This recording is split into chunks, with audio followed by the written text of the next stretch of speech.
Joe Biden is trying to spend about $200 billion for universal taxpayer-funded daycare for all 3- and 4-year-olds in the United States. If enacted, it would affect more than 5 million children. Now, this has been mostly ignored as a not significant story.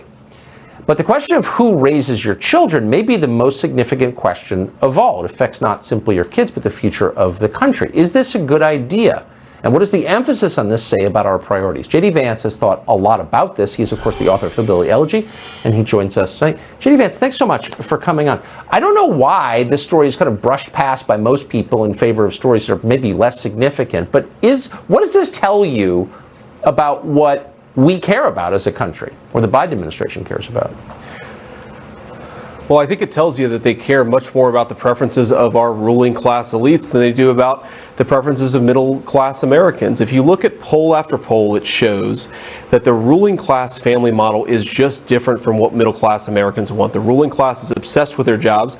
Even though they hate a lot of their jobs, they're obsessed with their credentials, and they want strangers to raise their kids. But middle class Americans, whatever their station in life, they want more time with their children. Even if they're working, they want the opportunity to spend more time with their kids and not be forced to send them to daycare. And so what this policy really represents is an effort to subsidize the preference of our ruling class over the preference of our middle and working classes. And what's so troubling about this is it doesn't have to be like that. Tucker, you know that I'm a big fan of providing support to parents because I want there to be more children. I want American families to prosper. We could just do that, and then the parents could choose to send their kids to daycare if they wanted, but they could also choose to spend more time at home with their children, as most normal Americans actually want. I love how they call it preschool, like it's an education initiative. It's daycare. Let's just say that out loud. Hire other people.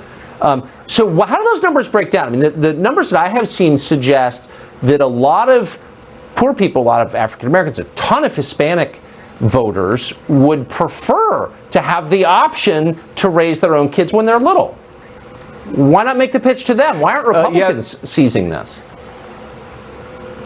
Well, I unfortunately think that too many Republicans are worried about the process of this. The natural establishment GOP response to this policy as well, this spends too much money. But the Democrats are always focused about spending money to accomplish their vision of society. And what Republicans should be saying to the working class Hispanic, Black, and white Americans all across the board is, we want you to have the flexibility to raise your children as you see fit. And we're willing to spend the resources to make that happen. The other thing that's really missed about this story, Tucker, which is completely bonkers given the last year, is that this gives more authority to the teachers' unions. If you want your children to be raised from the age of 2 to 18 by the people who have shut down the schools for the last year, then you should be supporting this universal benefit. If you actually want to give parents more power, there is another way to do this. We just have to have the power and, frankly, the courage as Republicans and conservatives to actually advocate for it.